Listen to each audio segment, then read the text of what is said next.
اعوذ باللہ من الشیطان الرجیم بسم اللہ الرحمن الرحیم۔ کافروں کے احوال بیان کیے، فرمایا ان الذین کفروا سواء علیہم اانذرتہم ام لم تنذرہم لا یؤمنون، ختم اللہ علی قلوبہم وعلی سمعہم وعلی ابصارہم غشاوہ ولہم عذاب عظیم۔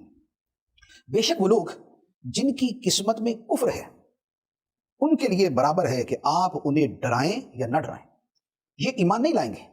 اللہ نے ان کے دلوں پر اور ان کے کانوں پر مہر لگا دی ہے اور ان کی آنکھوں پر پردہ پڑا ہوا ہے اور ان کے لیے بہت بڑا عذاب ہے۔ یہ کچھ کافروں کے حوالے سے کلام ہے کہ ویسے تو یہ ہے کہ کافروں کو دعوت اسلام دی جائے تو اس میں بہت سے اسلام قبول کر لیتے ہیں۔ نبی پاک علیہ الصلوۃ والسلام نے بہت سے کافروں کو ہی دعوت دی تھی جنہوں نے اسلام قبول کیا، لیکن کچھ ایسے تھے کہ جن کے بارے میں فرمایا کہ ان کی قسمت میں کفر ہے۔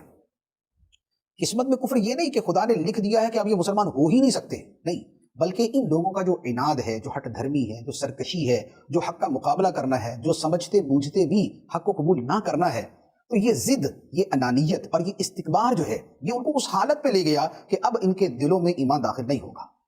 تو یہ ان کے اپنے اعمال اور کرتوتوں کی وجہ سے اب یہ ایسا ہو گیا کہ یہ اسلام قبول نہیں کریں گے۔ تو فرمایا کہ انہیں ڈراؤ نہ ڈراؤ، سمجھاؤ نہ سمجھاؤ، ان کے لیے برابر، ان کے لیے برابر ہے، سمجھانے والے کے لیے نہیں۔ سمجھانے والے کو تو ثواب ملے گا، دعوت اسلام دینے والے کو تو ثواب ملے گا، ہاں ان کے لیے برابر ہے، یہ قبول نہیں کریں گے۔ تو فرمایا کہ ان کے دلوں پر اور ان کے کانوں پر مہر لگی ہوئی، دل قبول نہیں کرتے، کان سنتے نہیں، آنکھوں پہ پردہ ہے، حق کو دیکھتے نہیں، اور ان کے لیے بہت بڑا عذاب ہے۔